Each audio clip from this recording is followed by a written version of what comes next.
J'étais à l'école pratique des hautes études en philologie, mais quand je suis venue pour l'entretien avec, je pense que c'était Jean-Pierre Regard. Oui, peut-être. Oui, ou Daniel, je ne sais plus qui était. Mais la remarque qu'on m'avait faite, c'était Mademoiselle, vous n'êtes pas très cartésienne. Donc voilà, je ne le suis pas, effectivement. Mais 2004, donc avant de venir au licence pro, j'ai travaillé 2-3 ans avec le Théâtre du Soleil. J'étais stagiaire là-bas et après je suis partie après le développement de Dernier Caravansérail. Et après licence pro, je suis allée faire l'école Jacques Lecoq. Et en passant aussi par Gaulier, le conservatoire national aussi, en tant que stagiaire étrangère, où j'ai travaillé avec, j'ai fait un travail de masque avec Mario González, qui était encore professeur à l'époque. Voilà. Et donc, je suis partie en Inde en 2000, je suis partie en Éthiopie en 2010. Et je suis allée retourner chez moi en Inde. Moi, je viens de Madras, qui est dans le sud de l'Inde. Mais je suis retournée vivre à Delhi, une ville que je connaissais pas du tout. Mais j'ai été invitée pour être, en tant que prof invitée à l'École nationale de théâtre à Delhi. Donc, en Inde, il n'y a pas beaucoup d'écoles de théâtre. On n'en a pas énormément, même à la fac. Il y a peut-être 3 facultés qui proposent, 4 aujourd'hui, qui proposent des études théâtrales, mais pour tout le pays, qui est un grand pays. On est 1,2 milliard, voire 3 maintenant. Et d'aller de Madras à Delhi, c'est un peu plus de 2500 km. Donc pour faire les études de théâtre, il faut être très motivé si on veut faire les études à la fac. Je suis... Alors, donc, j'ai pas... Donc moi, je fais du théâtre, je joue, je mets en scène et je danse aussi, parce que je suis aussi... et je chorégraphe aussi. Et je donnais des ateliers dans la ville de Paris, des ateliers de théâtre dans la ville de Paris, à Issy-les-Moulineaux, à l'école américaine bilingue. Et après la formation ici, je suis allée donner d'autres ateliers dans d'autres écoles à Paris et en banlieue parisienne. Et aussi à Angers. Non, c'était à Angers. C'était à Angers. Et aussi à Angers, une fois. Et... mais quand Bernard m'avait demandé de parler un peu de mon parcours, ça m'a permis de me poser les questions sur pourquoi moi je fais du théâtre. Pourquoi le théâtre? Et la question principale, c'était, je pense que pour moi, quand je suis retournée en Inde, en 2011, j'étais là-bas pour une résidence de danse, et j'étais à Delhi, qui est une ville de 25 millions d'habitants. C'est immense. Et c'est aussi une ville très très grande, parce que Bombay c'est aussi 25 par là, mais c'est beaucoup plus petit comme ville, c'est plus vertical. Delhi c'est vraiment très très grand, horizontal, étendu. Et quand je suis allée à Delhi, donc il y a un endroit qui s'appelle India Gate. C'est, je ne sais pas si vous êtes déjà allé en Inde, il y en a qui sont de l'Inde. De Delhi, voilà. Donc, India Gate, c'est un peu en forme, c'est comme l'Arc de Triomphe, mais c'est l'endroit où les gens de Delhi viennent pour s'aérer, manger, retrouver les copains, etc., parce qu'il y a des pelouses tout autour. Et moi, je jouais dans un lieu qui s'appelle Sri Ram Center, qui était à 200 mètres, peut-être, de India Gate. Et, mais en passant... en allant à des répétitions, en passant à travers India Gate, je me disais tous les jours, mais c'est étrange, il y a tous ces gens-là, ils s'en foutent complètement de ce que je fais, ça touche personne. Il y a tout ce monde qui s'en fout un peu. Et comment je peux faire pour faire ce que je fais accessible? Physiquement, avant tout. Et donc en 2012, quand je me suis finalement installée à Delhi, j'ai créé un spectacle, j'ai la conceptualisation et réalisation, un spectacle qui s'appelle Framing Spaces. Et c'est... pardon. Pourquoi ça fait ce bruit-là? Et c'est un spectacle qui... Oula. Excusez-moi. Voilà. Et c'est un spectacle qui se passait à l'extérieur, où les comédiens se baladaient avec les cadres géants, comme vous voyez.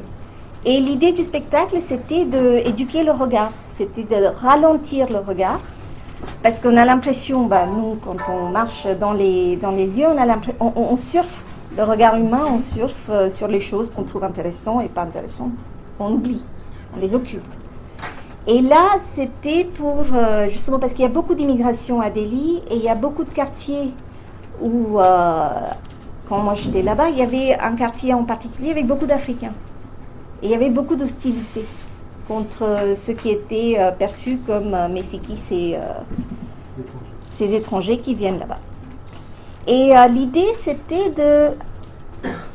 donc, on avait ces cadres-là, et parce que c'est l'Inde, on se balade dans la rue avec des cadres, on se pose quelque part, il y a toujours quelqu'un qui vient en train de nous demander « Mais qu'est-ce que tu regardes ?» Et là, on demande « Qu'est-ce que vous regardez? Qu'est-ce que vous voyez, vous ?» Et donc, on les mène un peu à travers un parcours de leur propre quartier, et on invente les histoires sur les gens. Donc, par exemple, cette dame-là, à droite, ça c'était quand on l'a fait dans un parc gigantesque à Delhi.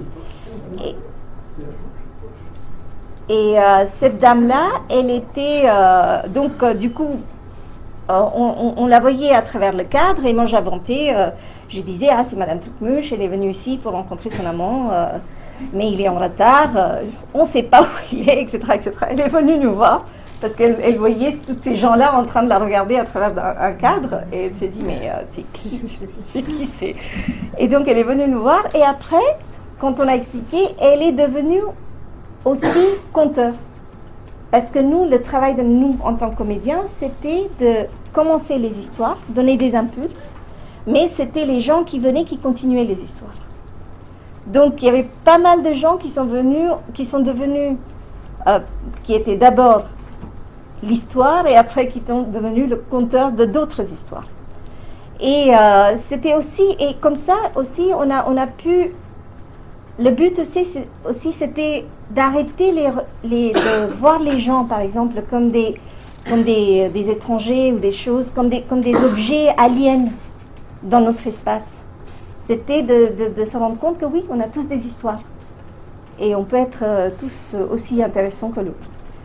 Donc voilà, ça c'était Framing Spaces. Ça c'était un autre lieu avec une gamine qui a beaucoup joué avec. Et après, j'ai, en tant qu'atelier, parce que j'ai un peu aussi axé aujourd'hui sur le théâtre et l'éducation. Et après, je suis allée faire un projet avec une école, comment dire, malentendant et muet. Sourd-muet. Donc, on a fait donc, j'ai appris le langage des signes pour un peu travailler avec les élèves de cette école qui étaient tous des adultes, ce n'étaient pas des enfants, c'était tous des adultes. Et on a travaillé sur une chorégraphie, mais pas à partir de langage des signes. Parce que l'idée aussi, c'était comment, quand on apprend quelque chose de très codifié, le langage des signes, c'est quand même codifié, et comment leur donner, ou peut-être faire découvrir une autre façon de bouger les mains, bouger le corps. Comment faire partie de l'espace qui nous entoure. Donc, c'était des ateliers de danse et de chorégraphie et qui a terminé par un spectacle.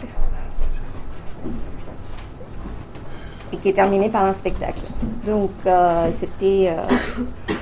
ça, c'était en 2000... je me souviens plus... 2000... Tiens, c'était où? 2013, voilà. Et en 2014, le projet, c'était un projet qui s'appelait Genderventions. Et c'était un projet où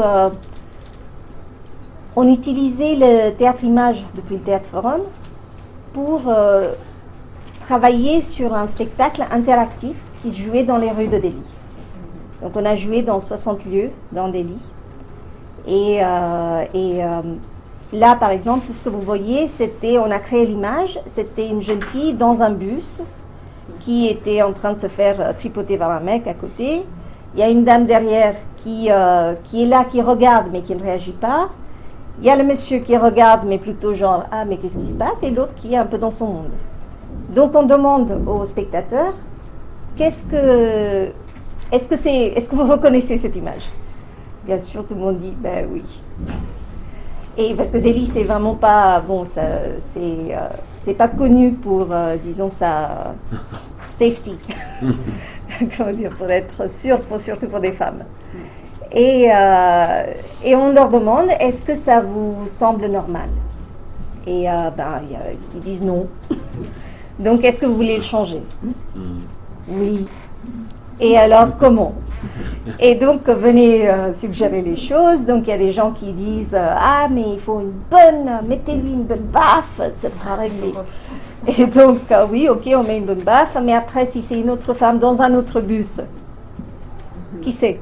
Est-ce que ça va marcher si c'est que la femme qui réagit? Et après, il y a une dame qui a dit, ah, mais la femme derrière qui est assise, elle peut venir devant, le garçon peut aller derrière. Ségrégation. Est-ce que ça marche? Non, parce qu'il la touche de l'arrière. Donc, on les amène comme ça, d'un image à l'autre, et ça, c'était l'image utopique. Qui est, elle dort carrément dans le transport public. Sans être embêtée. Sans être embêtée. Voilà. Et donc, comment aller d'une image comme ça à comment arriver à ça? Oui. Et ce qui était très intéressant, mais l'idée de ce spectacle, c'était aussi de ne pas être, donneur de leçons. De ne pas faire « Ah, c'est pas bien hein, ce que vous faites là ». Mais plutôt de catalyser la discussion entre le public, entre les gens. Donc il y a un monsieur, par exemple, un jeune, qui a vu le dernière image, celui-là, et il a dit « Ah, mais ça, c'est pas possible à Delhi. C'est impossible. » Et il y avait un monsieur plus âgé, et il a dit « Les gens apprendront jamais. » Et un monsieur plus âgé qui lui a demandé « Mais vous vous déplacez comment ?» Donc il fait « En moto. » Vous n'êtes pas né en sachant comment conduire en moto? Non, vous avez appris. Oui, on apprendra. Et c'était super intéressant les conversations qui se sont dégagées. Et pareil, on a fait ça, c'était on avait fait une petite exercice. C'était une chorégraphie où on a travaillé. Il y avait 8 comédiens en tout, et on a travaillé avec les juste comment marcher, comment s'asseoir, comment être debout. Et les 8 comédiens, 4 hommes, 4 femmes, ils ont fait cette chorégraphie dans l'espace. Et après, on demande, le modérateur, la modératrice, elle demande au public, qu'est-ce que vous voyez? Donc ils disent, rien. Non mais alors dites-moi, donc au fur et à mesure, on leur demande de décrire ce qu'ils voient. Et après, ils disent, ah mais là le monsieur il a le corps très fermé, l'autre a le corps ouvert. C'est ça les différences. Donc après on demande 3 volontaires du public, 3 hommes, donc ces 3-là qui sont venus. Et on leur demande de juste marcher, s'asseoir et se mettre debout. C'est tout. Et ils font ça une fois, à leur manière à eux. Et après, la modératrice, elle dit, est-ce que je peux vous suggérer, faire quelques suggestions quand vous marchez, sur comment marcher et tout ça. Donc, il commence, déjà assis, quand ils sont assis comme ça, elle fait, alors, les jambes, les genoux ensemble. Donc, est-ce que vous pouvez mettre les genoux ensemble? Ok. Et les mains posées délicatement sur les genoux. Et quand vous vous mettez debout, et vous marchez, mais avec de la grâce. C'est quoi? C'est pas comme ça. Souriez, mais pas trop. Comment dire, la poitrine d'or, mais pas trop quand même. Et ça, c'est les instructions que toutes les jeunes filles, elles reçoivent. Tout le temps. Tout le temps. Faites ci, fais pas ci, fais pas ça. Tu vois, assis pas comme ci, assis pas comme ça. Et ça, c'est partout dans le monde. Hein. C'est un peu plus poussé chez nous, mais ils ont refait ça à Édimbourg, le même exercice qu'ils nous ont demandé de partager avec eux. Et c'était surprenant comment les remarques, c'était très très semblable. Et après, on demande aux hommes comment vous vous sentez. Et ben ils disent enfermés, comme des prisonniers, pas libres. Et donc on ouvre la question au public. Et alors pourquoi on fait ça à nos filles? Pourquoi on fait ça?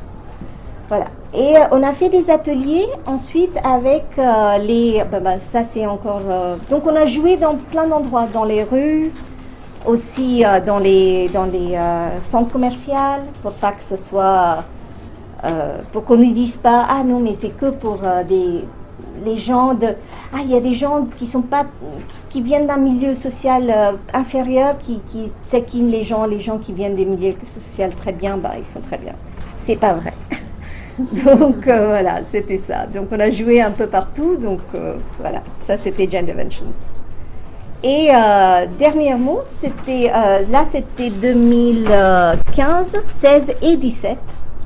Et ça, c'était des ateliers de théâtre que moi j'encadrais parce que j'étais intervenante théâtre.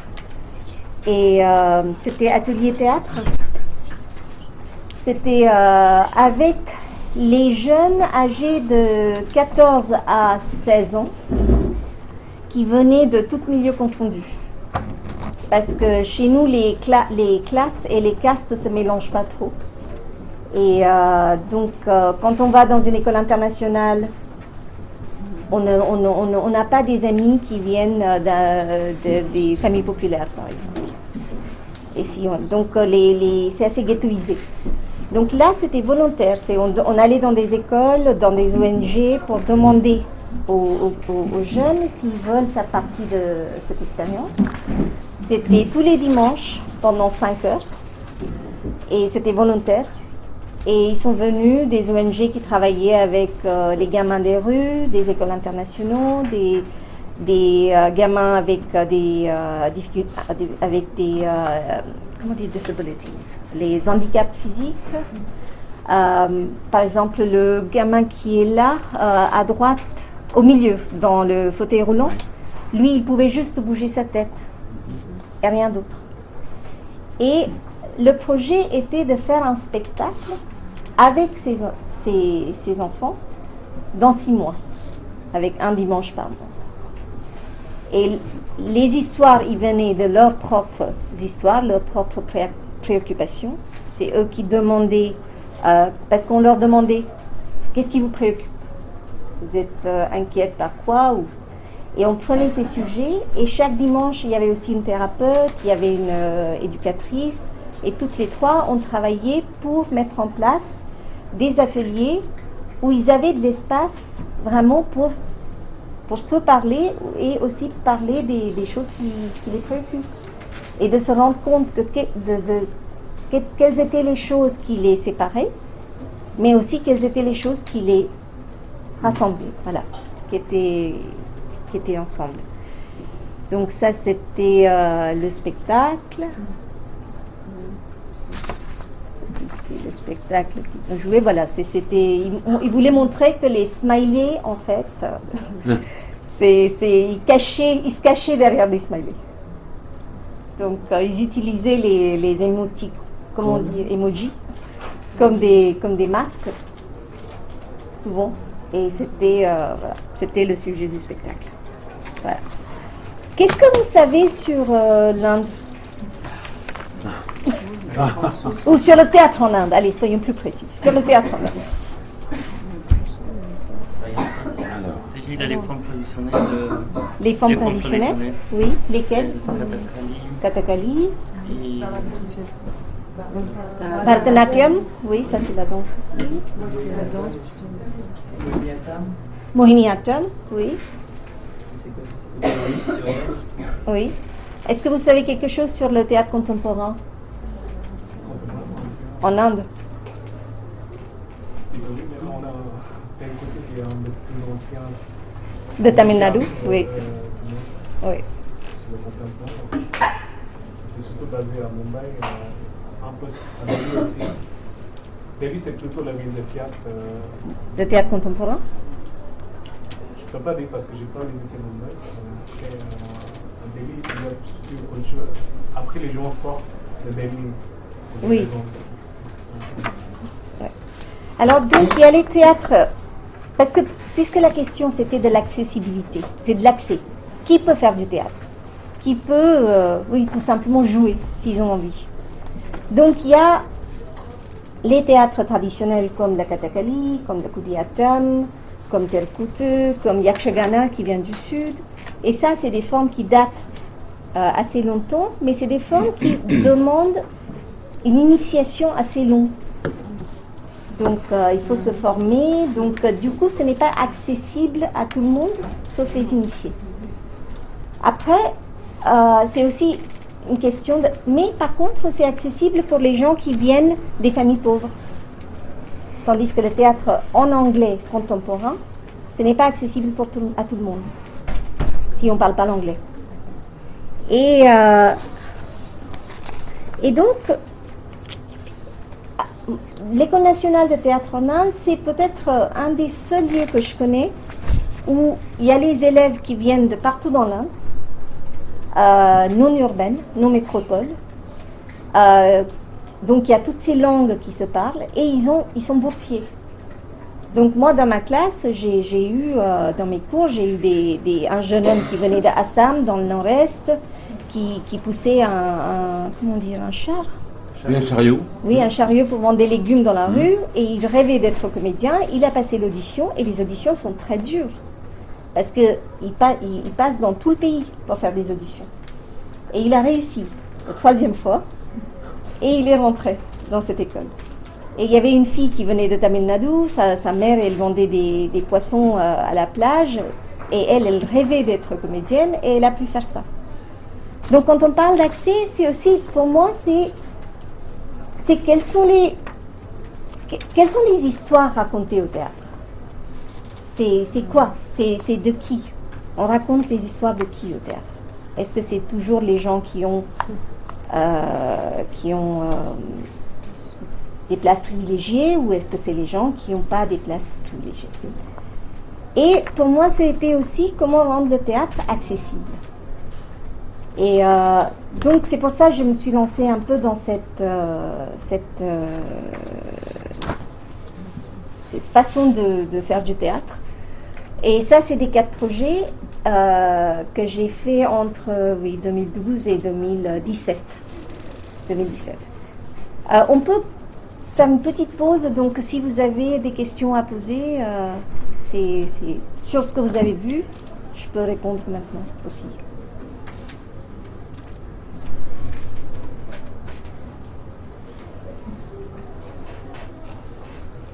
Non, nada?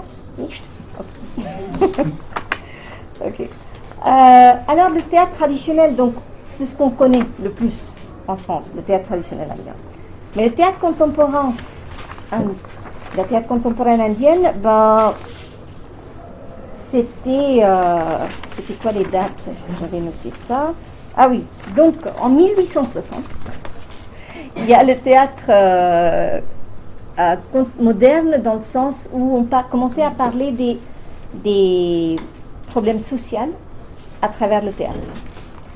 Et ça a été vite écrasé par l'Empire britannique, l'Empire colonial, qui trouvait que ça commençait à créer des problèmes.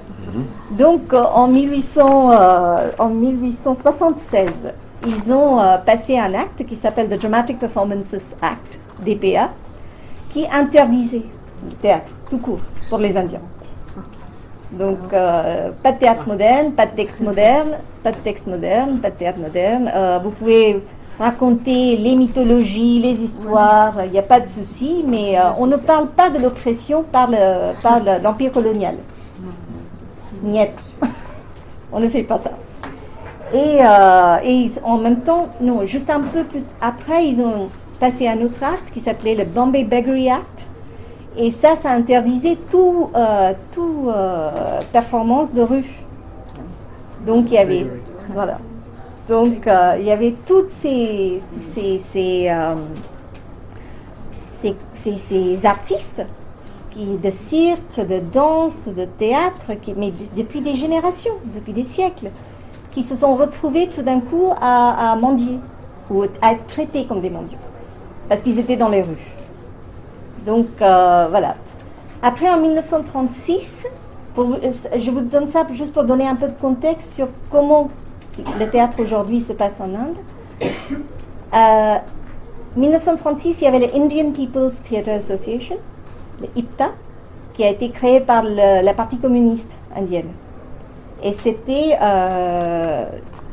peu de temps après la famine de Bengale, où l'Empire britannique a envoyé tout ce que l'Inde produisait à ses armées, et il y avait 3 millions de morts au Bengale à cause de ça. La population de l'Inde à l'époque, c'était 60 millions. Et quand on a eu l'indépendance, il y avait des subventions pour le théâtre, mais pour le théâtre traditionnel, mais rien pour le théâtre moderne. Donc tous les projets que vous voyez jusqu'à présent, c'était sans subvention. Ça, c'était bénévolat. Le projet d'avant, c'était j'ai reçu une bourse de l'Institut Goethe. Avant ça, c'était bénévolat encore. Et donc, c'est vraiment... Et si vous ne voulez pas avoir des mécènes multinationales, des grosses boîtes, parce que c'est que comme ça que ça marche, et moi je ne veux pas des mécènes des grosses boîtes, et ben voilà, on se démerde. Donc c'est dans ces conditions-là que les gens font du théâtre en Inde. Donc surtout le théâtre contemporain, quand on n'a pas des moyens ou quand on ne vient pas d'une famille aisée ou assez confortable, c'est très difficile de faire du théâtre, ou même rêver de faire du théâtre. C'est extrêmement dur. Donc l'accès, ça ne veut pas dire la même chose. C'est vraiment, c'est quelque chose de très basique, vraiment basique. C'est même pas voir le théâtre, c'est même juste jouer. Parce que on a une école publique en Inde, mais les enseignants sont mal payés, mal formés. Personne n'envoie leurs enfants. Si on a un petit peu de sous, c'est direct dans les écoles privées. C'est pas dans les écoles publiques. Et donc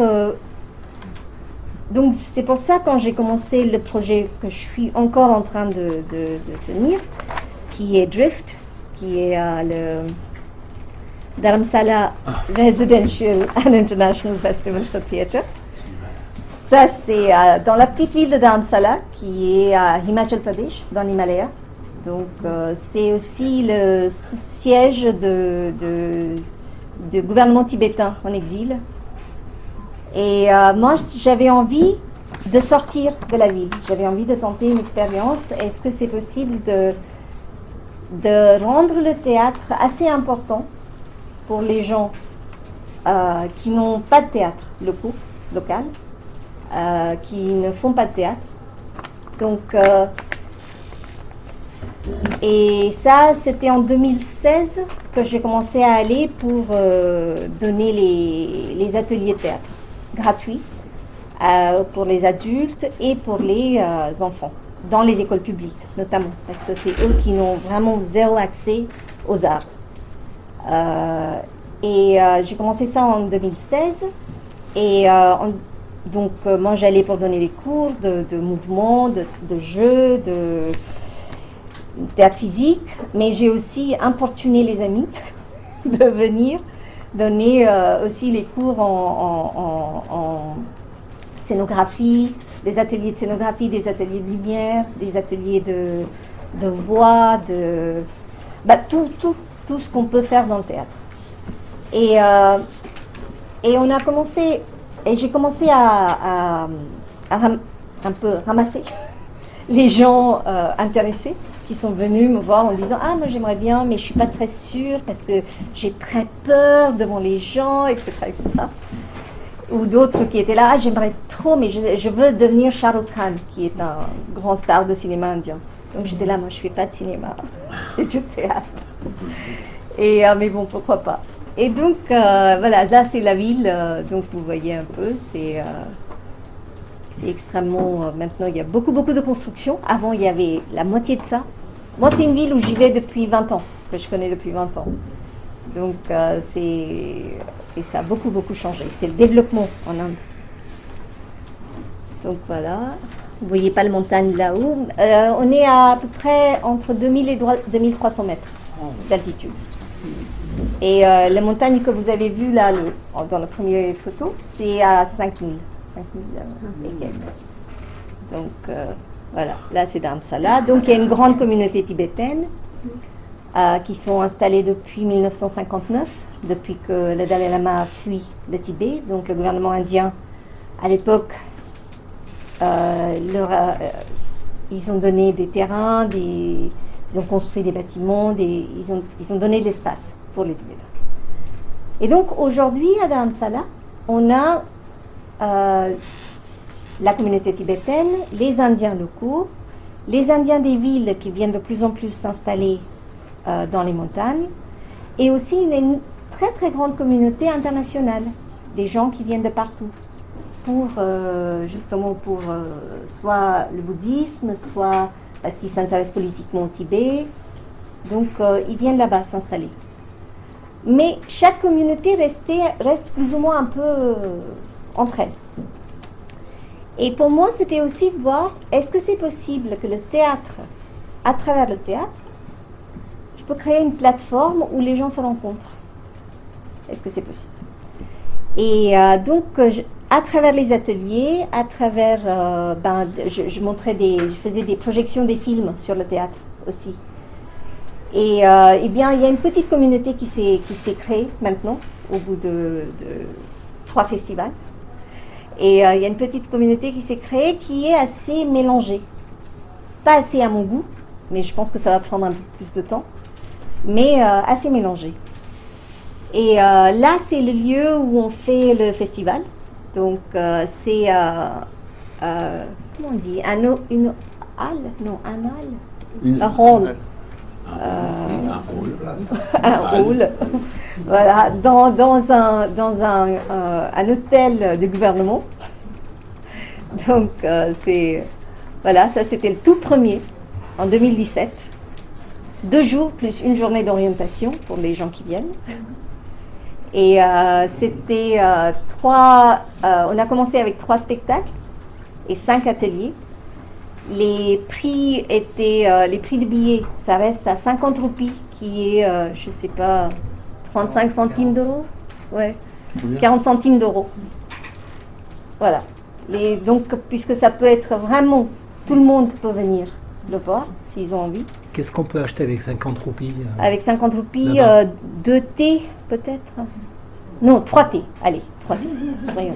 3 thés. Ça ferait 5 euros alors pour nous Non. 10 euros. Non. 3 thés. Non. Mais non, mais c'est pas. Les thés en Inde, c'est pas les mêmes prix que les thés parisiennes, non? D'accord. 3 thés. D'accord. On va savoir. Oui. 50 roupies, qu'est-ce que c'est quoi? Oui, 2 paquets de biscuits, un déjeuner très très basique dans des petites villes, pas à Delhi. D'accord. Pas à Delhi, mais ici oui peut-être. Donc voilà. Merci. Donc il y avait et on est allé importuner les chauffeurs de taxi. On est allé à l'union des taxis avec des affiches en disant venez avec vos enfants, c'est 50 roupies, les chauffeurs partout. Et ils sont venus. Et ça, c'était vraiment génial, parce qu'ils sont venus. Je ne pensais pas qu'ils allaient venir. Et parce qu'ils étaient là, mais c'est quoi ça? Mais on n'a pas le temps. On perd des clients si on vient voir le spectacle, mais ça va pas à la tête. Et, il n'y avait jamais eu de théâtre dans la ville avant. Non. C'est ça? Non. Jamais. Et donc, ils ne savaient même pas. Parce qu'en fait, la seule chose un peu théâtrale qui se passait, c'était lié à la religion. C'est un événement qui s'appelle le Ram Lila. Et c'est pour célébrer la victoire de Rama, qui est un personnage de Ramayana, contre le méchant, qui est censé être Ravana. Donc voilà, c'était le seul. Donc c'est un peu comme des mystères, tu vois, où il y a des reenactments des histoires religieuses. Et donc pour eux, non, c'était la première fois qu'ils ont vu ça. Et c'est ça le lieu, très magnifique, vous voyez. C'est pour les conférences, c'est pour les... le sol, c'était très très froid parce qu'en fait, fin février, il neige encore. Donc... En quelle langue? En quelle langue? Ah, voilà, donc du coup, c'était dans... Ce que j'ai essayé de faire dans la programmation, c'était d'avoir quelque chose qui était plus physique que verbal, ou qui mélangeait des langues. Parce que là-bas, c'est comme dans toute l'Inde, puisqu'on a 26 langues officielles, et à peu près 1700 dialectes, voilà, c'est Himachali, Punjabi, Gaddi, tibétain, anglais, l'hindi, voilà. Après, il y a plein de Taïwanais, Coréens, voilà, c'était... qui vit là-bas depuis 20 ans, 30 ans, donc qui sont de là-bas. Et ça, c'était un des premiers spectacles dans le festival. Donc j'essaye, pendant que je programme, de toujours faire quelque chose qui est pertinent au public. Et puisqu'à Dharamsala, il y a beaucoup de mariages mixtes et des couples mixtes, il y a beaucoup de problèmes interpersonnels et il n'y a pas de psy. Donc, du coup, ça, c'était un spectacle interactif sur une relation de couple. Donc, voilà, ça marchait de tonnerre. Il y avait les gens qui étaient là, oui, moi aussi. Donc, et ça se passait en anglais, en hindi et en punjabi. C'était les trois, parce que les comédiens, ils parlaient les trois. Donc, oui, tu connais? Oui. Voilà. Et ça, c'était un spectacle. Et il y a une deuxième qui était sur la déforestation, parce qu'il y a beaucoup de ça, ce qui se passe. Et là, c'était un conte japonais qu'un comédien jouait. Et la troisième, c'était théâtre documentaire, parce que j'ai toujours très envie que la lutte tibétaine, ils arrivent à trouver des moyens différents de parler de leur lutte. Et le théâtre, je trouve ça formidable comme outil de parler, et le théâtre documentaire encore plus. Et donc ça a été créé c'était créé par les deux comédiens tibétains, en fait, qui ont commencé des ateliers avec nous. Ils ont écrit la pièce et ils ont créé un spectacle qui s'appelle Burn, qui était sur le, self-immolation, l'immolation. Oui. Voilà, c'était sur ça, sur le nombre de gens qui s'immolaient. Voilà. Et elle avait fait un peu de théâtre auparavant, mais elle était trop contente, mais à Madras, parce qu'elle avait fait les études à Madras. Et du coup, elle était trop contente de pouvoir faire du théâtre à Dharamsala. Et lui, c'est un ex-moine qui est un photographe, qui était trop content aussi de pouvoir faire du théâtre. Et là, c'est le square centre-ville. Je peux demander, tu peux nous préciser ce que tu entends par théâtre documentaire, c'est-à-dire dans ce contexte-là. Ah, théâtre documentaire, c'est... Oui, j'imagine que vous le connaissez, non? Je connais un peu, mais quand même, dis-nous quand même ce que c'est. C'est utiliser les faits, les archives, les images d'archives ou la documentation archivale, ou les faits journalistiques, etc., pour présenter une situation. Voilà, sur un sujet. Et donc, eux, ils ont utilisé tous les dispatchs qui ont été envoyés du Tibet sur le nombre de immolations qui ont été comptées pour se baser sur... ils se sont basés sur ça pour créer ce spectacle. Donc, voilà. Après, ils n'avaient pas d'image, donc voilà, c'était sans image d'archives. Voilà, c'était juste comme ça, rapporté. Et voilà. Et ça, c'est le square de centre-ville.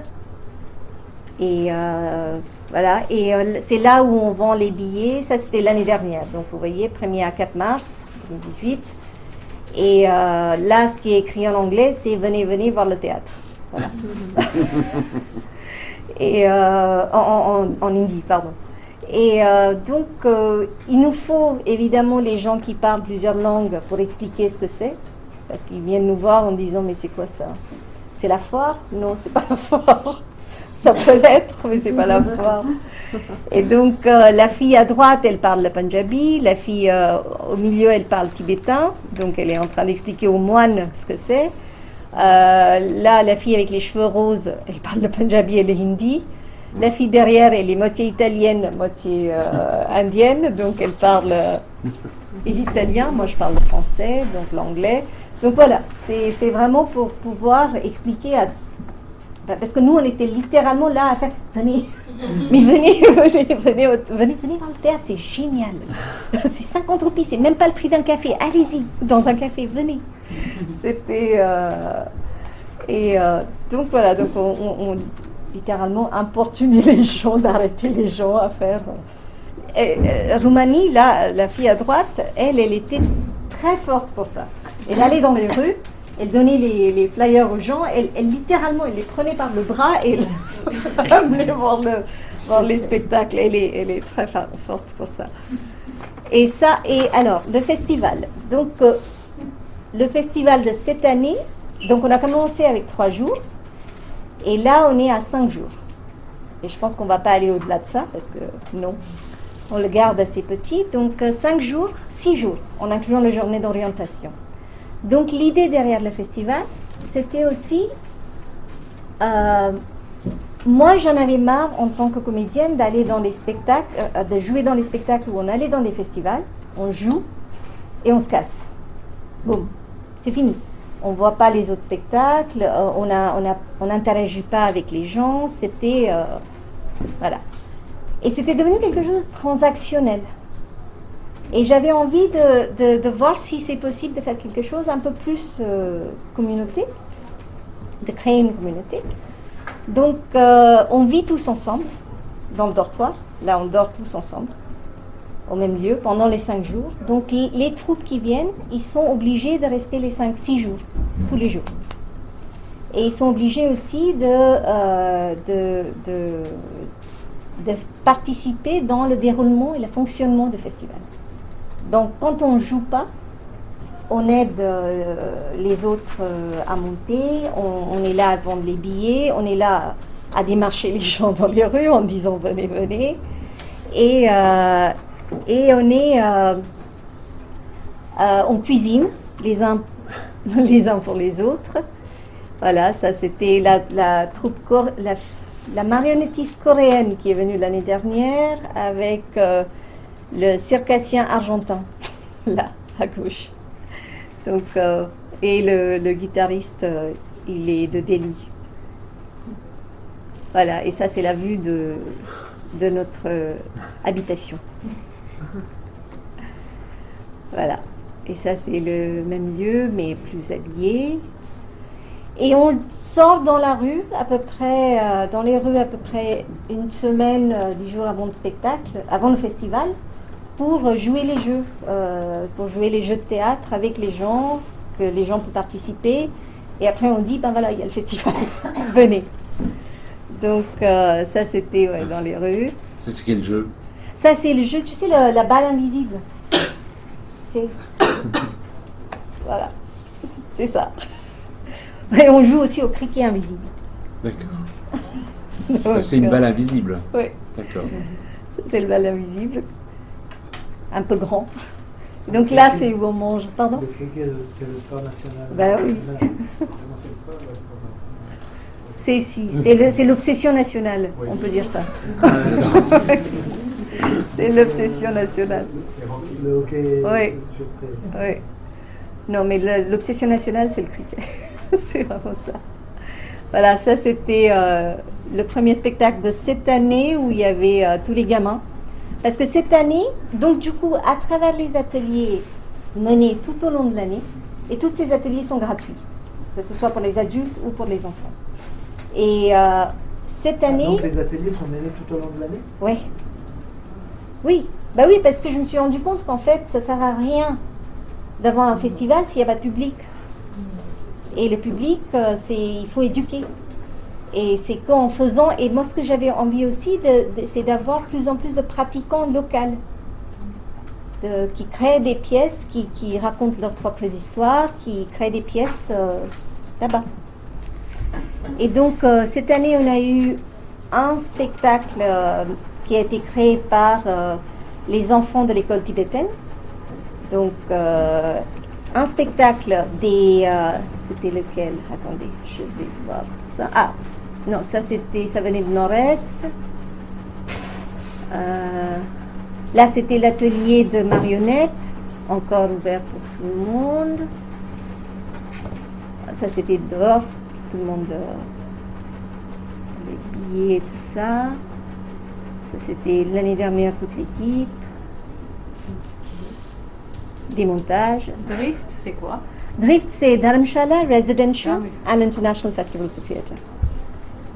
C'est ça. Ça, c'est le départ. Donc, tout le monde qui partait dans des bus. Parce que cette année, il faut savoir qu'il y avait 2 troupes qui sont venues. Un de nord-est de l'Inde, de Manipur, et un de Pondichéry.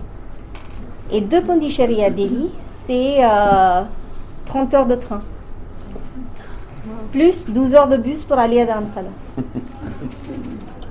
Et de Manipur à Delhi, c'est 44 heures de train. Plus 12 heures de bus. Et ils sont venus. Et ils sont venus.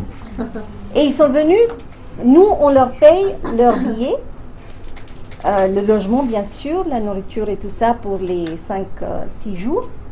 Mais on leur donne un honoraire, même pas 100 €. Donc, ils ne sont pas venus pour l'argent. Et ça me rend, mais ça m'émeut chaque année. Chaque année, je suis là, mais c'est qui ces gens qui viennent? Il n'y a que dans le théâtre que ça peut passer. C'est vrai, moi je danse aussi, c'est pas dans la danse. Hein. C'est ce genre de solidarité et de vouloir vraiment aller quelque part. L'année dernière, on avait des Coréens et des Argentins. Moi, puisque j'étais à Lecoq, j'avais 22 nationalités dans ma classe, donc j'ai envoyé un mail à tout le monde en disant, bon, qui veut venir? Je vous loge, je vous nourris. Si vous voulez faire une tournée en Inde, bon, je facilite. Mais plus que ça, j'ai pas de sous. Parce que le festival, jusqu'à cette année, c'est moi qui le finançais, avec mes propres sous. Donc, et cette année, on a fait du crowdfunding pour la première fois, qui a marché. Inch'Allah.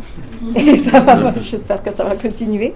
Mais voilà, ça c'est les séances on mène des séances de lecture publique tout au long de l'année, des pièces et sur des thèmes différents, dans des restaurants et des cafés locaux. Et on a aussi, puisqu'on n'a pas de lieu, on a aussi les artistes. Là, c'est un lieu. C'est un artiste tibétain et sa femme allemande qui fabrique des poupées.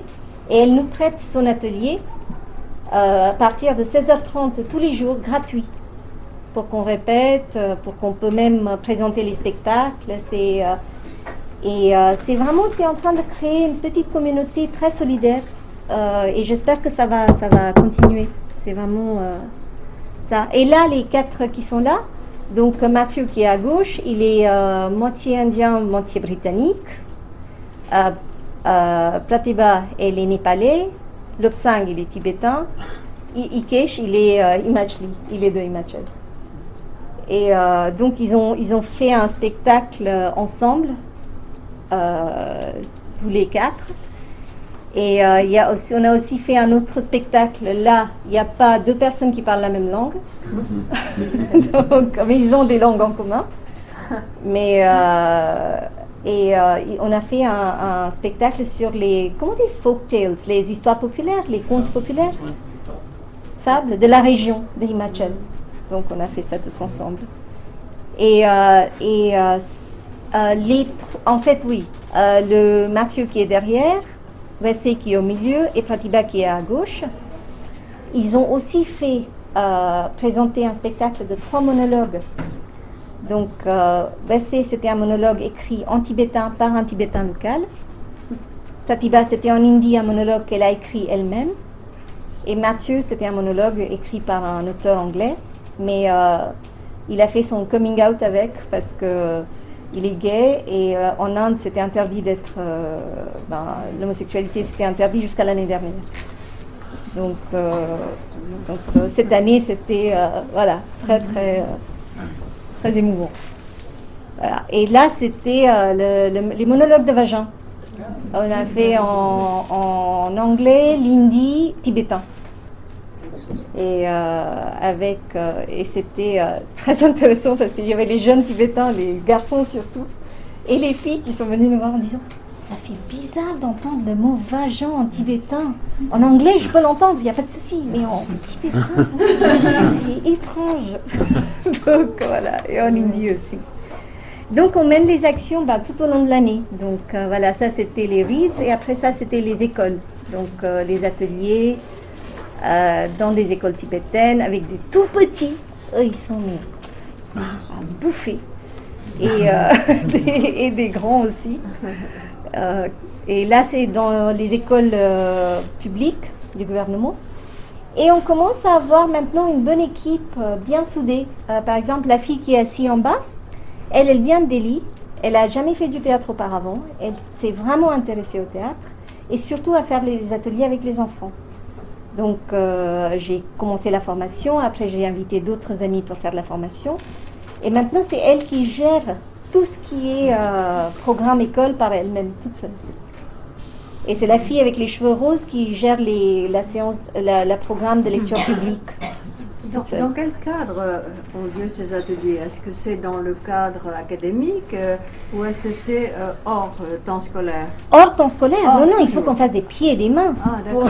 C'est pas Non. Moi, je raconte des bobards. Je fais, non, mais ça va, vous allez voir, pour parler en public, ça va être génial, le théâtre.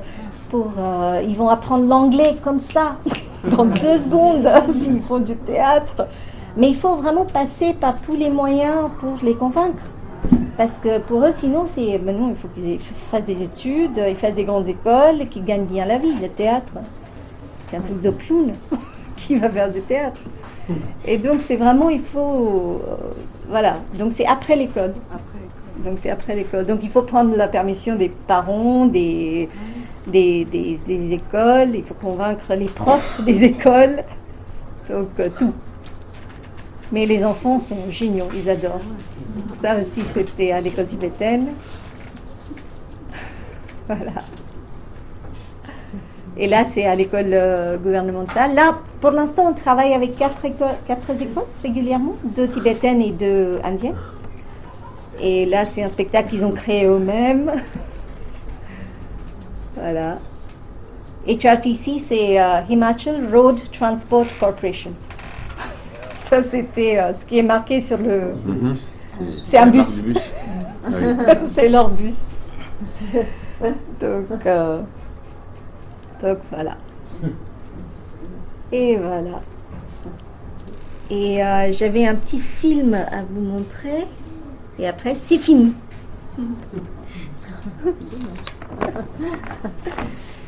Mais c'est marrant parce qu'en fait, je me suis rendu compte que c'était j'ai commencé comme en voulant faire le théâtre dans l'éducation, mais je suis finie en faisant de l'éducation au théâtre.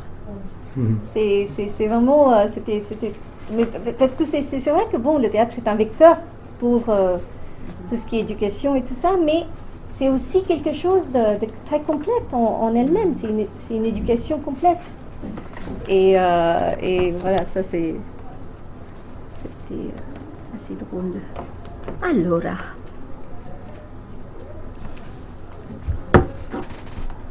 Alors, voyons ça. Ça, c'était les activités tout au long de l'année, donc dont je vous ai parlé. Vous allez voir, c'est très fort.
Voilà, ça c'était tout au long de l'année.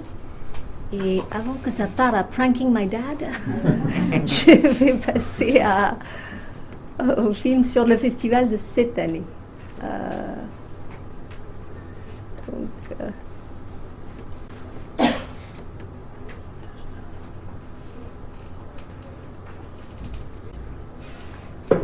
Ah non, c'était le même. C'est le même. C'est bizarre. Voilà.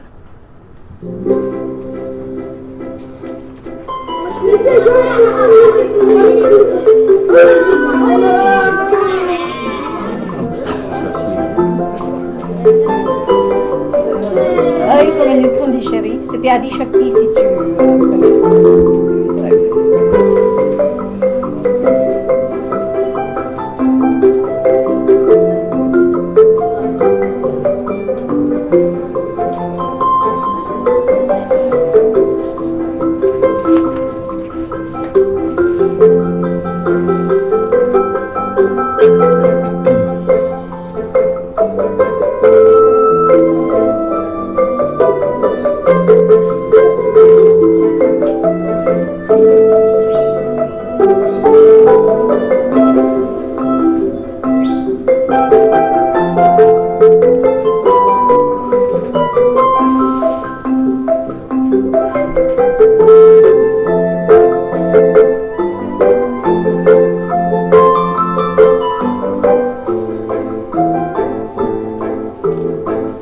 Les chiens des rues. Des rues. Il y a du théâtre. Qui viennent de théâtre.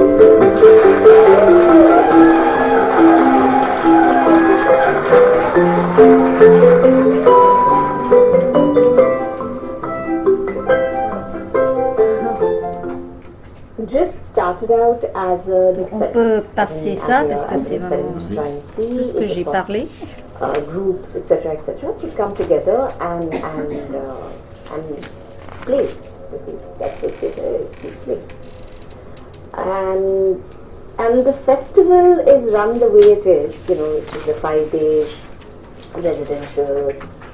Everyone stays together, cooks together, helps each other backstage, ushers, does everything that goes into the running of the festival. It was the way it was because I was bored of regular festival formats where you'd go perform, leave almost immediately, not really get to know the others.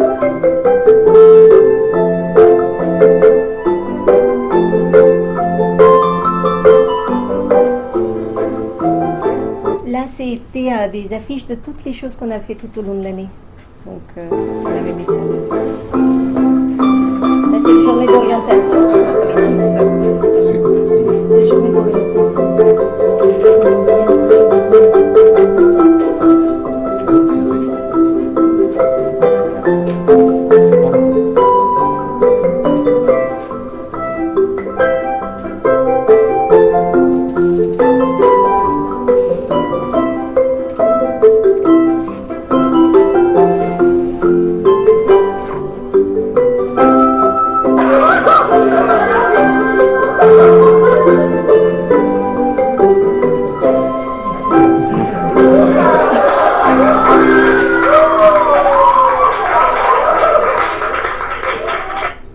What I like about drift is the idea of seva, where when you do the seva, you do from a very good intention, and when somebody is making a set for the play, then you go and help with the people. Seva, there's a c'est kind of a community, service. there's a kind of a C'est rendre community service. in the Drift Theatre Festival, and this is what I really like about the Drift Theatre Festival, unlike the other festival, and I think this should continue.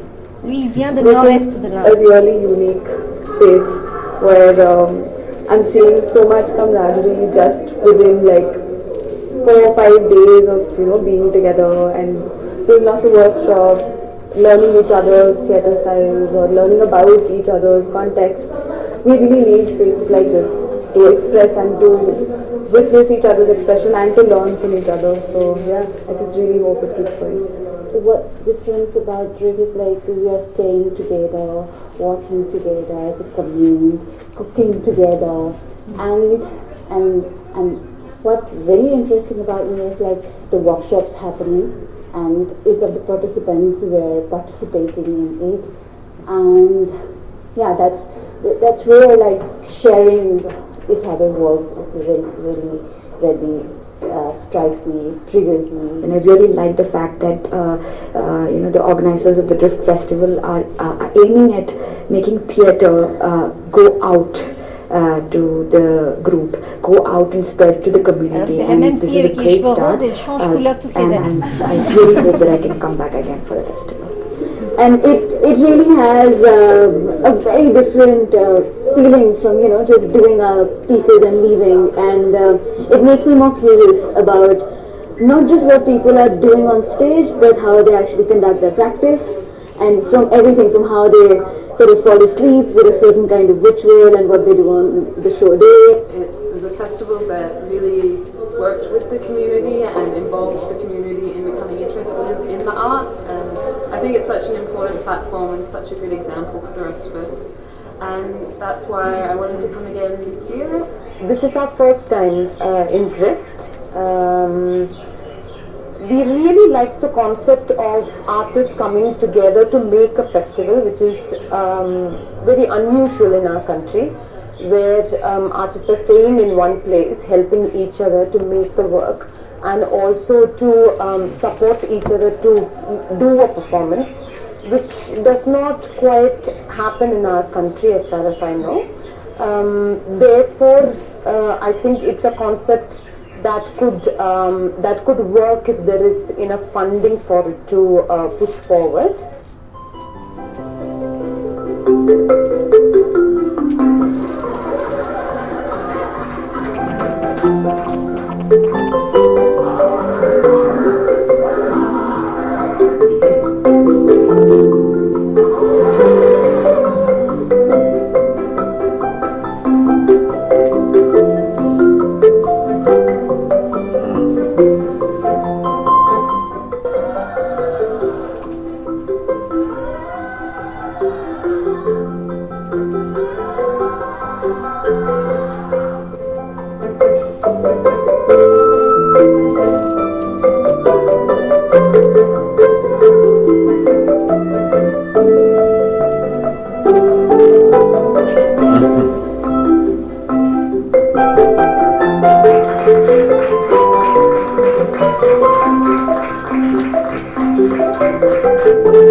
It was really wonderful, and I think I also need to thank Drift for bringing all these people here from the other side of India, so that we know about all the different cultures and how theatre connects people. I mean, people are from different backgrounds. They're coming here in the hills, getting together, and doing something was really, really very remarkable. Lui, il travaille à la radio. Along with the workshops and the interactions with the performers, Ah, c'est une licence pour nous. interact with them before and then after the show was very, very interesting. C'est une prochaine. Quite amazing with the different and even though it was a performance where I couldn't understand the language, but just by the way they moved and their expressions and their voice and stuff, one could totally understand the entire picture. And I was really moved by the end of it. Like, it was amazing. I'm stunned still. It's amazing. And I just attended the puppet making workshop by Jody, and this is my puppet Rajo. And I also like the group a lot because I've never attended a workshop where there are so many different kinds of people and people from different age groups coming together. So I think that was really nice, and everybody helped each other open up. As a Tibetan, the kind of theatre that we have here, that we are exposed to, it's traditional and the subjects all, pretty centered. So, with the artists coming in through Drift, we are exposed to more subjects, more techniques and different kinds of theatre. So that has been a huge welcome, of course, and we enjoy all the performances. The fact that Elle a écrit une super pièce. On va la mettre en scène. Performances. This year there were 2 proper performances, and they were both really good. And that shows the extent to which people have begun to engage with theatre. It's heartening to see theatre in the mountains, in such a place, and I've seen Drift growing from the point that they... Lui, c'est un acteur de Bollywood, mais qui vit entre Bombay et Dharamsala. That's really Cette copine est impressed me. I'm a great admirer. We should say some more very much. Yes, of course, many things. Yeah. We really enjoyed. We are from Kangra Valley Achievers Public School, and my kids really enjoyed, and I myself felt that I'm kid today. So thank you very much for such a wonderful experience. Thank you.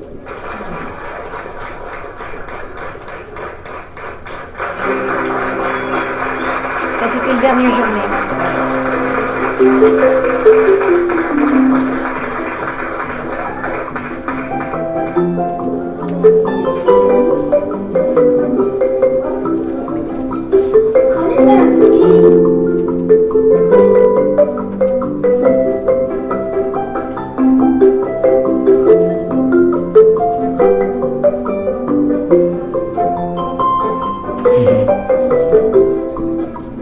C'est le Canary Payette. Martial.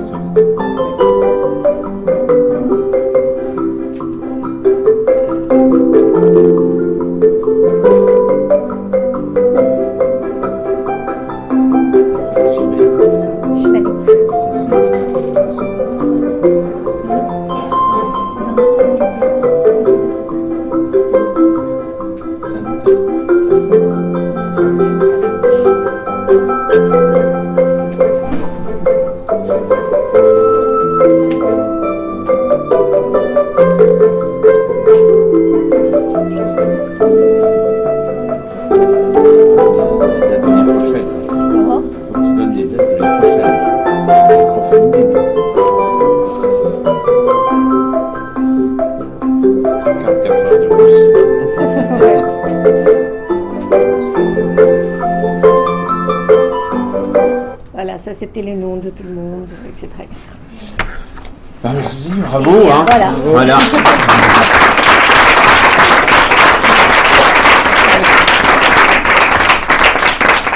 Alors, J'avais une question. oui, moi aussi. Ah oui, donc, alors juste avant de passer à ça, je voulais dire aussi que nous, on essaye, parce qu'on est dans une région extrêmement écologiquement sensible, les glaciers sont en train de fondre, on a plus de neige, etc. Donc, c'est bon. Et bien, on essaye vraiment de faire en sorte, parce que, par exemple, niveau technique, on a deux enceintes et 6 lampes, 6 lumières. C'est tout. D'accord. On travaille avec ça. Parce que l'électricité, c'est un énorme problème, donc on ne va pas... Parfois, il y a des coupures d'électricité, donc on est toujours prêt avec nos bougies. Donc, on dit ça à nos invités aussi. Par exemple, Adi Shakti, le spectacle qui vient de Pondichéry, eux, ils voyagent partout dans le monde. C'est un troupe international. Donc moi je leur ai dit, vous êtes sûr que vous voulez venir? Parce que vraiment, on ne peut pas vous donner grand-chose là. Donc elle était là, non, si, on va venir. J'étais là, ben alors, on a 6 lumières. Normalement, ils travaillent avec 50. Donc j'étais là, est-ce que vous pouvez travailler avec 6? Ben oui. Et tout notre décor, tous ce que vous voyez, tout ça, le banner, comment le banner? Les bannières. Oui, Back et Drift, là, qu'on descendait, tout est fait avec du récup. On utilise vraiment que du récup. On essaie de ne pas utiliser beaucoup de plastique, d'acheter des bouteilles en plastique, ça c'est un énorme problème. Des paquets de chips, c'est avec ça on a fait des nuages un peu à la Warhol, là-bas pour le décor, les paquets de chips retournés. Voilà, donc c'était pour dire que c'est vraiment, on essaie de pousser ça au plus loin possible. Oh. Oui, donc leur journée d'orientation. Donc, puisque on va tous rester ensemble pendant 5 jours, c'est pour prendre une journée pour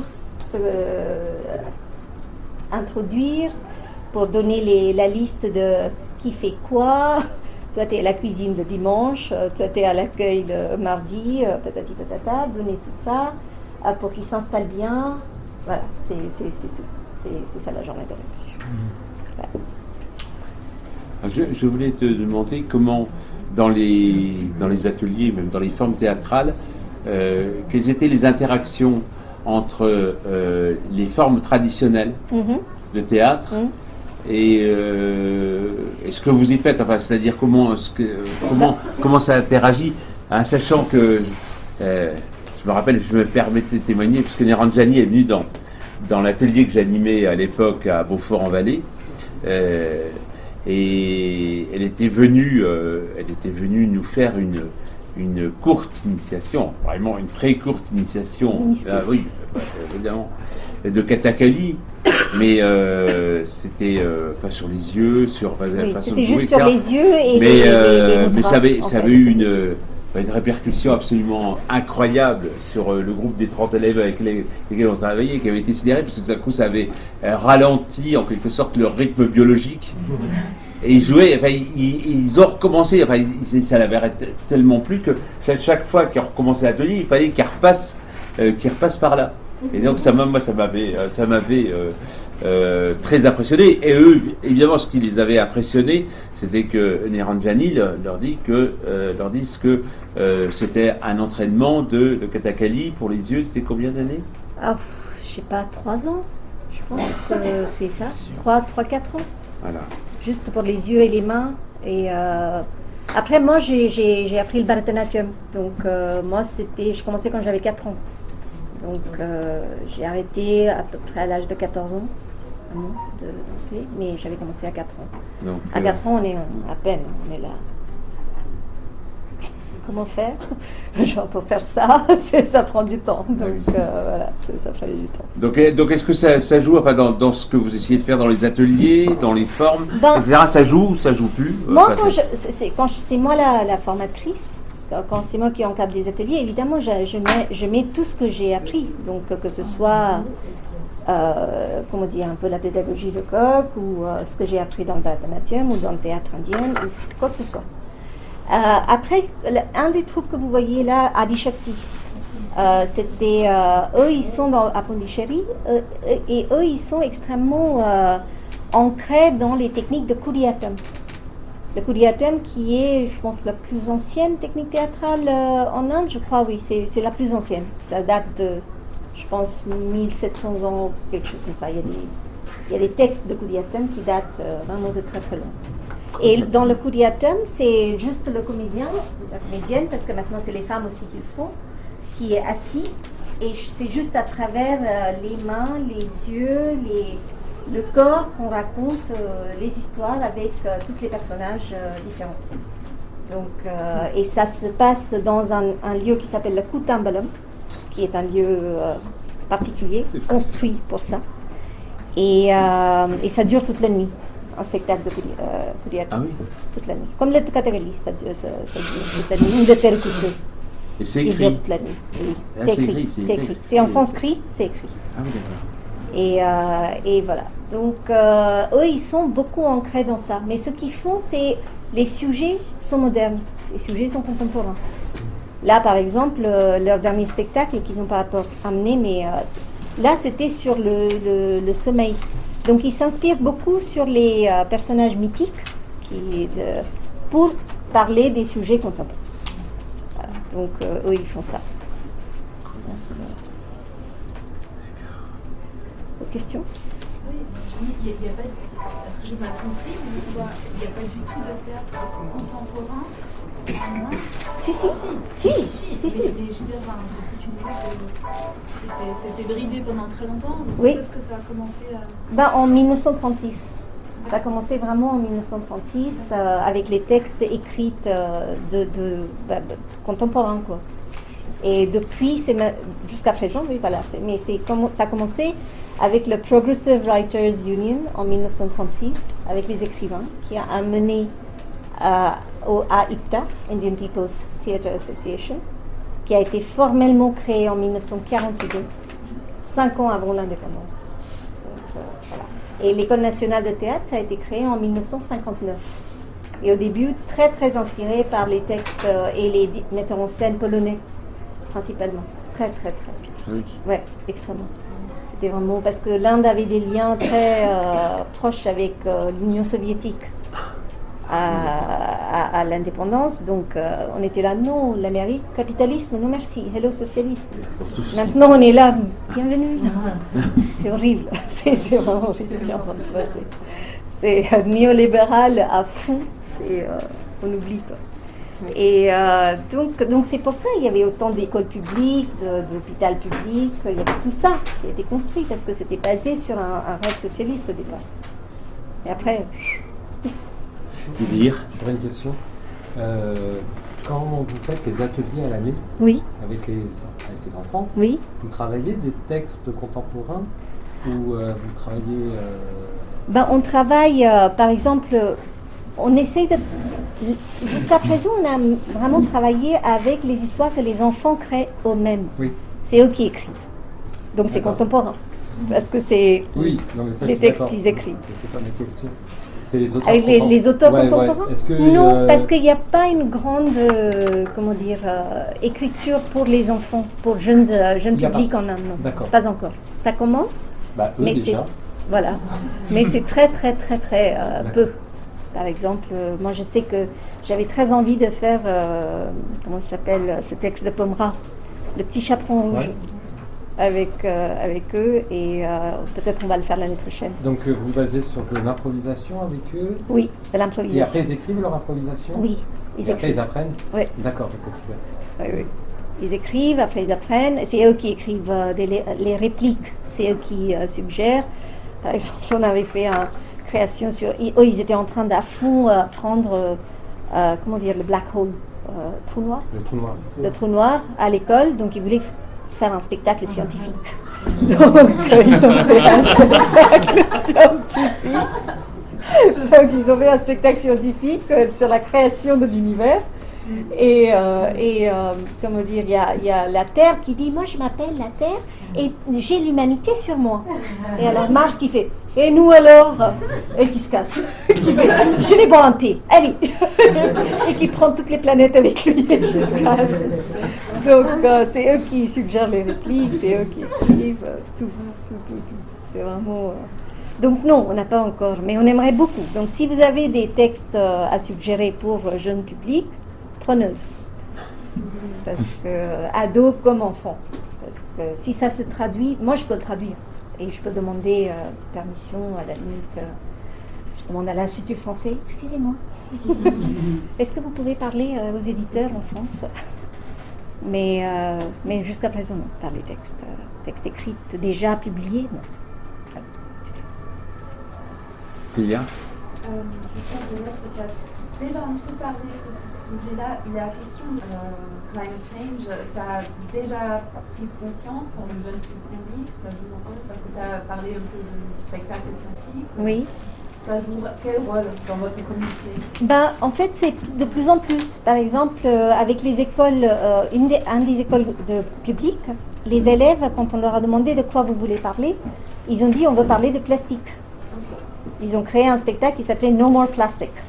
Donc, c'était ça. Donc ils ont créé ça. Donc il y a une prise de conscience. Mais c'est pas tant parmi les petits qu'il y a un problème, c'est parmi les grands. Et c'est tout le monde. Que ce soit les habitants indiens, internationaux, ils achètent des bouteilles d'eau tout le temps. Il y a des bouteilles d'eau partout. C'est une catastrophe, ces bouteilles d'eau. Ça n'existait pas, les bouteilles, l'eau en bouteille en Inde jusqu'à il y a 15 ans. Et maintenant, c'est partout. Et c'est affreux. Et donc, on est en train d'essayer de parler avec les cafés où on travaille, où on joue, pour voir s'ils ne peuvent pas mettre des bonbons d'eau pour qu'on puisse remplir, venir avec les bouteilles, remplir, etc. Mais je pense que ça va prendre du temps parce que c'est de l'argent. Donc, voilà. Mais oui, chez les petits, il y a des gens. Des questions? Gisèle. Est-ce que vous faites quelque chose au niveau de la formation pour avoir des gens qui font ce que vous faites? Oui. Parce que si ça se multiplie, vous allez manquer de formateurs. Ah mais on manque déjà de formateurs. On manque.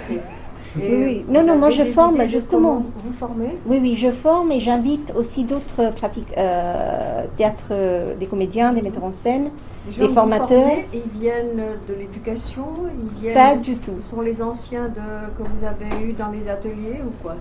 Oui, les anciens de ce qu'on a eu dans les ateliers, oui. Oui, ça oui. Mais ils viennent pas de l'éducation. Il y a une qui est graphiste, l'autre qui est, elle est jardinier. Il y a un garçon qui est comment dire, électricien, mais c'est vraiment les gens qui viennent de tout milieu confondu. Donc, mais c'est vrai à long terme, ce que j'aimerais, c'est qu'après 5 festivals, moi je peux me retirer et que c'est les habitants locaux qui vont prendre le festival et continuer avec. Ouais.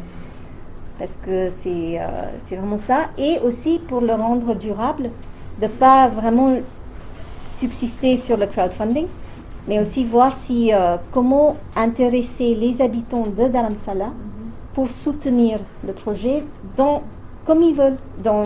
Mais pour ça, par exemple, aujourd'hui j'ai reçu un message, on avait invité un troupe de Delhi pour venir jouer et pour donner un atelier.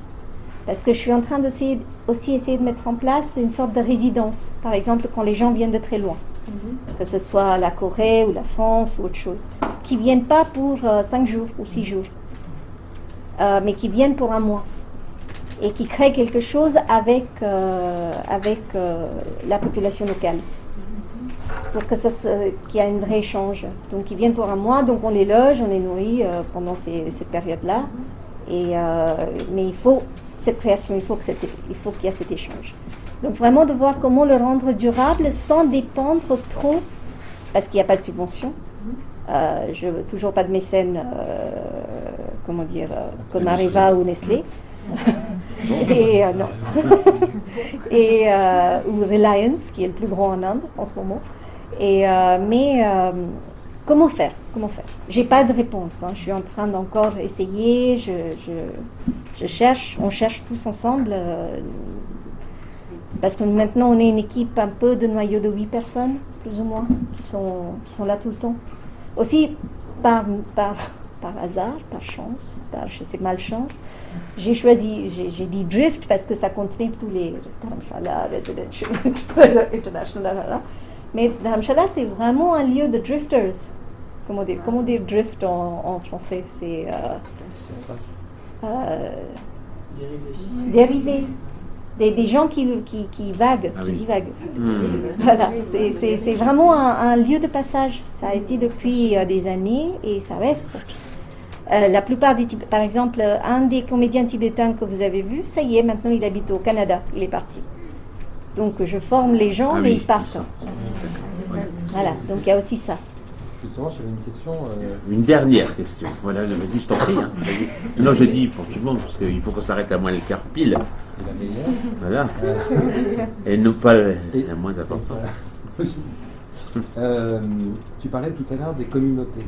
Oui. Et que ton désir était aussi de réunir un peu ces communautés. Oui. Et je voulais savoir où ça en était justement de cette...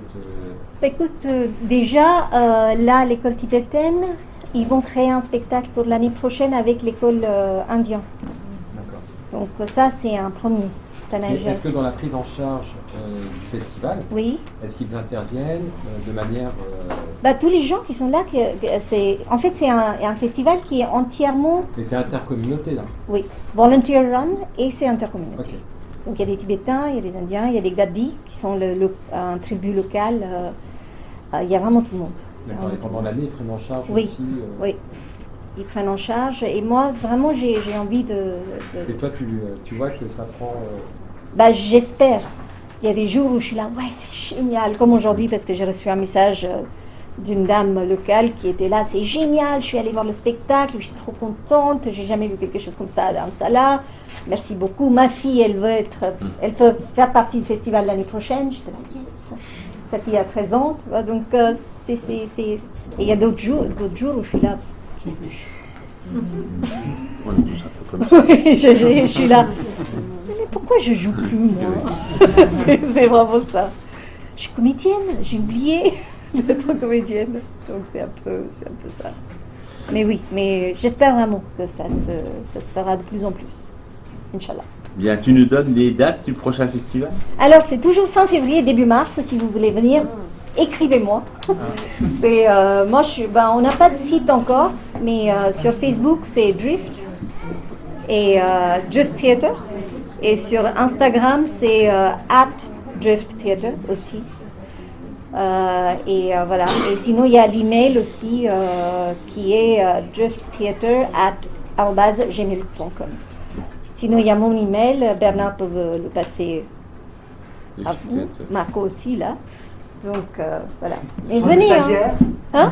Tu prends des stagiaires? Je prends des stagiaires, oui. On va aller, ils sont là. Bon, je prends des stagiaires. Écoute, merci beaucoup de nous avoir aidés ainsi ce soir. Merci beaucoup. Merci à vous. Et donc le lundi 7 octobre, ce sera le prochain lundi, et nous voyagerons cette fois-ci à Périgueux, c'est un peu plus proche, mais pour 30 ans de festival lycéen à Périgueux, avec Jean-Marie Champion, qui viendra nous parler de cette expérience qui a brassé des centaines et des centaines de lycéens dans le Périgord. Bon, merci beaucoup de votre présence, bonne fin de soirée, et puis à bientôt. Merci.